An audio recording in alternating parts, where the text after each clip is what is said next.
A major project at the Pentagon is giving Silicon Valley tech moguls unprecedented access to Department of Defense. Now, one major tech company will be awarded a $10 billion 10-year contract by the Pentagon to move its information technology systems to the cloud. And according to a report by ProPublica, that's just the beginning of Silicon Valley's deep ties to the government. Now, one of the authors of that article, James Bandler, joins me now from Arlington, Virginia.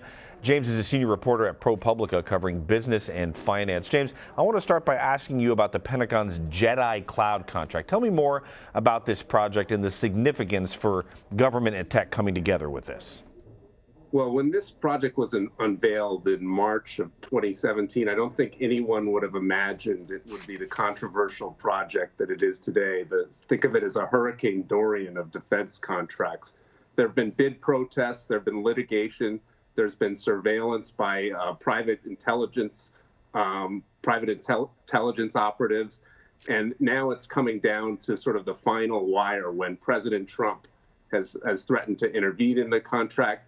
There's an inspector general review, and the whole thing has been shrouded in controversy for one reason. It's a single award contract, and there really were only 3 companies capable of winning this bid: Microsoft, Amazon, and Google. And Google dropped out because in part because it was a single award contract, and its employees did not want to be involved in the business of helping the military be more effective at killing. You write in your article the relationship between big tech and the Pentagon goes past this contract. I want to ask you in what ways, but also why does the Pentagon need big tech? So the Pentagon needs big tech, and big tech needs the Pentagon. It's been a troubled relationship for many years. The history goes back a long ways, and in one point in time, in the days of HP, the original garage startup, the bonds were very tight, and it was considered a patriotic duty by the founders of HP to cooperate with the Pentagon. That sort of ethos changed with the startup boom, with the Iraq War, sort of horror of millennials at sort of participating in aiding in killing and targeting individuals. So there's been sort of a backlash in Silicon Valley and the tech community against working with the Pentagon. There were efforts to bridge this gap by Ash Carter under the Obama administration. He was the 3rd Secretary of Defense, and he basically realized the Pentagon had a problem. He realized that big data was as important a strategic asset as oil. He felt he really had to involve big data companies like Google and Amazon and bring them into the department. So he created something called the Defense Innovation Board, and he brought in 3 billionaires to that board. And he named 3, Eric Schmidt, Reid Hoffman, and Jeff Bezos.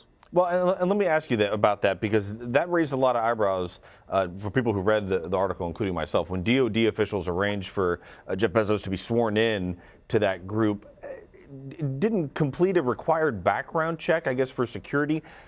Walk us through what was going on there, because especially if you've read the president's Twitter account, you know he's no fan. Yeah, so Omar, it's really interesting. So Bezos was never formally appointed to the board, and the reason was that he didn't complete the background check that's necessary to get a top secret security clearance. All board members, Carter felt, had to have that, and Mattis also agreed. But we don't know exactly why Bezos didn't want to finish this requirement. I mean, some people have speculated it was because he owned the Washington Post and felt like he didn't want to possess classified top secret information. We just don't know why he didn't finish the background check. But there was a group, cadre within the Pentagon that really wanted him on the board, in part because there were already 3 people with ties to Google on the board. So they were determined to get him on at all costs. And they came up with all sorts of options, including, why don't we just have Bezos leave the meetings when we're talking about top secret matters? He could walk out of the room. But most people at the Pentagon involved in this thought that was unworkable. So there was an effort. Mm-hmm. I'm sorry. No, go ahead. Finish. So there was an effort in August when General Mattis was coming to Seattle to Amazon headquarters to do a private and secret swearing-in ceremony, and that was halted by a whistleblower in the department who basically sent a message saying to the chief of staff of Mattis, saying, do we really want to be doing this? Are you aware of that he doesn't have a security clearance? And I think there was overall concern if this happened that President Trump might be very upset. And you mentioned that, you know, the relationship between big data and big tech coming in with the Pentagon here. What other concerns should, like, the American public have with that? It's the one thing when a jet maker or a missile maker works with the U.S. government and gives them their supplies, but this is the cloud. You know, are there any concerns about military secrets getting out?